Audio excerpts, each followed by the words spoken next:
Welcome to the Literary Titan podcast. In every episode, we dive into a book we've just read and share our thoughts, from best-selling authors to rising literary stars. We read it. Now let's talk about it. Karen Bentley's The WarriorSTRONG Manifesto is a fierce, unconventional self-development book built around a single governing idea. Life energy is precious, and personal power grows when we stop wasting it.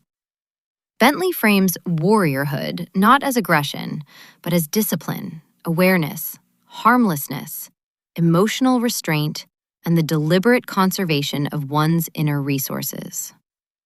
Across chapters on stopping destructive habits, calming oneself, asking directly for what one wants, practicing a new kind of forgiveness, and living by a warrior's daily code, the book becomes both a spiritual argument and a practical call to action. Its central promise is simple but demanding. Stop leaking your life through drama, revenge, self-sacrifice, bad habits, and unconscious living. Then, use that reclaimed energy to become stronger, clearer, and more alive. What struck me most was the book's unapologetic intensity. Bentley writes with the force of someone who doesn't want merely to comfort the reader, but to jolt them awake. I found that bracing. Her comparison of saved life energy to accumulated money is one of the book's more effective ideas, because it makes an abstract spiritual principle feel concrete and almost tactile.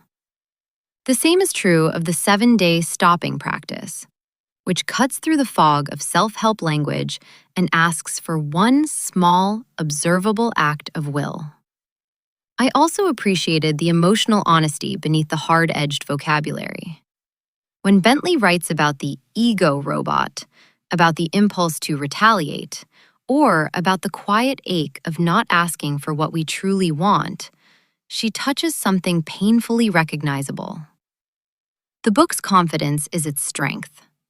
Bentley's voice is bold, rhythmic, and declarative. But there are moments when the certainty leaves little room for ambiguity, tenderness, or the slower messiness of human healing. I was especially aware of this in passages that move quickly from emotional pain to personal responsibility. The emphasis on stopping waste, becoming harmless, and refusing revenge is powerful. I admired the clarity. The toilet seat example in the chapter on asking, the beach scene used to illustrate doing nothing, and the blunt new forgiveness exercises all reveal Bentley's gift for turning inner work into memorable, everyday images. Her prose has a raw, pulsing energy. It's not polished in the quiet literary sense. It's more like a drumbeat. In the end, I came away from the WarriorSTRONG Manifesto feeling challenged. This isn't a soft book, nor is it a neutral one.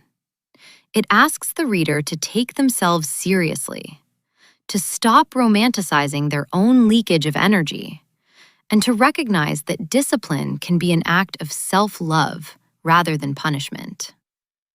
The book has a unique pulse, a sharp blade, and a sincere desire to awaken strength.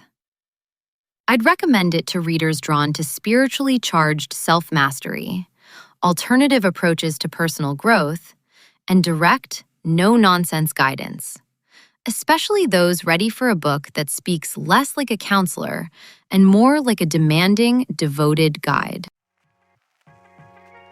Thanks for joining us on the Literary Titan podcast. If today's review sparked your interest, be sure to pick up a copy of the book and experience it for yourself. If you enjoyed the episode, don't forget to subscribe, leave a rating, or share it with a fellow book lover. Until next time, keep reading, not just to escape, but to grow.